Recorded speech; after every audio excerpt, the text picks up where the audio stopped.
Ayo mundur.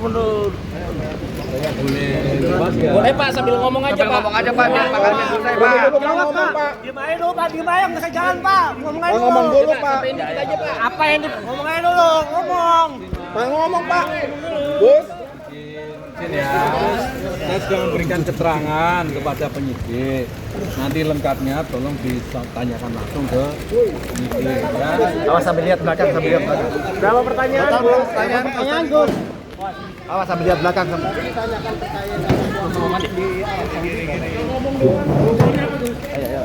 Nanti Pak ditanya soal temuan penyidik di Arab Saudi nggak Pak? Kawan-kawan yang saya hormati, tolong Jawab dulu aja Pak.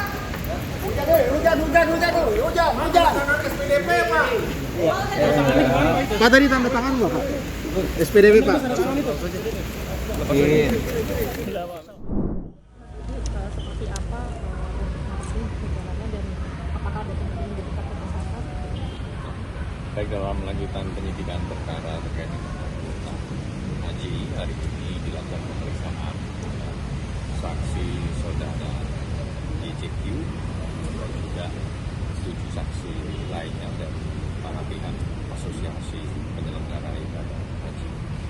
Pemeriksaan kepada para saksi difokuskan terkait dengan penghitungan kerugian keuangan negara yang dilakukan oleh kawan-kawan BPK pada pengurusan keuangan.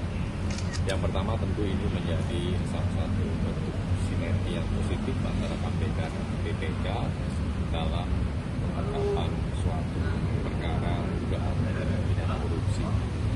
Yang kedua, pemeriksaan terkait dengan penghitungan kerugian keuangan negara ini menjadi pelengkap dari puzzle informasi dan keterangan sebelumnya sudah didapatkan oleh penyidik, mulai dari asal muasal kuota haji tambahan ini, ya, di mana pemerintah Arab Saudi memberikan tambahan 20.000 kuota yang bertujuan untuk memangkas panjangnya antrean ibadah haji reguler di Indonesia.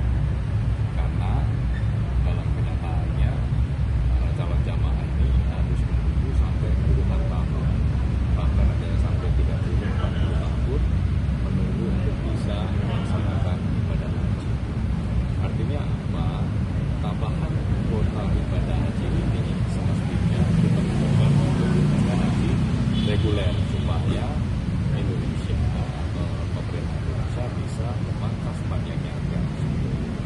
Namun demikian, dari 20 kuota haji tambahan tersebut dilakukan diskresi oleh Kementerian Agama menjadi 50%. Padahal kalau kita merujuk pada Undang-Undang 8 2019, splitting atau pembagian kuota haji adalah 92% untuk ibadah haji reguler dan 8% untuk ibadah haji khusus. Atau kalau dari jumlah 20.000 kuota, maka ada sejumlah 18.100 untuk ibadah haji reguler. Artinya bisa memangkas panjangnya antrian para calon jemaah itu menjadi lebih singkat lagi. Namun demikian, karena di splitting menjadi 50%, maka kuota haji reguler cuma bertambah 10.000. Nah ini sebaliknya, kuota haji khusus yang seharusnya hanya mendapat 8% atau 1.600 bertambah secara signifikan menjadi 10.000. Artinya apa?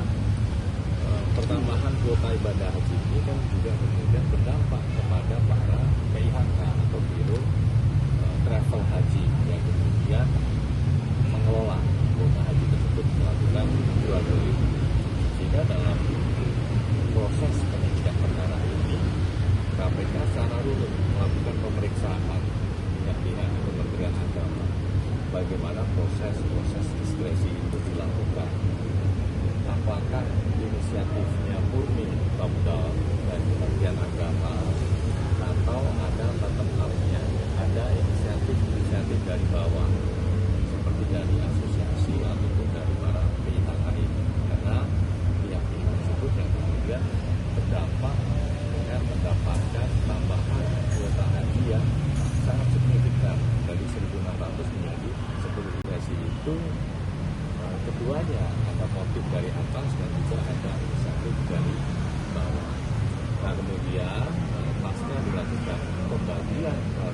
jamaah ibadah haji tersebut, penyidik juga menelusuri bagaimana pendistribusian dari kuota ibadah haji tersebut, bagaimana pembagiannya di asosiasi, kemudian bagaimana juga pembagian dan jual beli yang dilakukan oleh para PIHK. Sehingga dalam pemeriksaan penyidik secara maraton melakukan pemeriksaan satu persatu kepada para PIHK, karena memang praktik jual belinya berbeda-beda, harganya, kemudian fasilitas yang ditawarkan. Bahkan ada juga PIHK yang belum mempunyai izin untuk menyelenggarakan ibadah haji dari kuota khusus ini, kemudian kok bisa menyelenggarakan. Nah, ini seperti apa praktiknya? Ternyata ada jual beli dari PIHK ke PIHK lain, bukan PIHK kepada para calon jamaah, termasuk dengan antreannya seperti apa. Karena jual beli ini dilakukan kepada para jamaah baru, maka jamaah yang sudah lama mengantri malah kemudian bersalib gitu ya di kuota haji khusus ini. Jadi siapa yang bisa membayar lebih cepat, lebih mahal, kemudian bisa berangkat lebih dulu. Terus yang diregulir juga, ini kan artinya bersalib, bukan sesuai dengan antrian yang semestinya. Kemudian pendalaman terkait dengan fasilitas-fasilitas yang digunakan. Maka penyidik juga berangkat ke Arab Saudi untuk mengecek secara langsung di lapangan seperti apa fasilitas yang digunakan untuk penyelenggaraan ibadah haji, termasuk ketersediaannya seperti apa, dan juga mekanisme dalam mendapatkan layanan ibadah haji ini. Ya, karena dalam sistem pelayanan atau sistem registrasinya itu para PIHK ini dipul ya di beberapa titik asosiasi, sehingga nanti yang memasukkan ke dalam aplikasi itu adalah pihak-pihak di asosiasi. Nah, itu kan juga di dalam.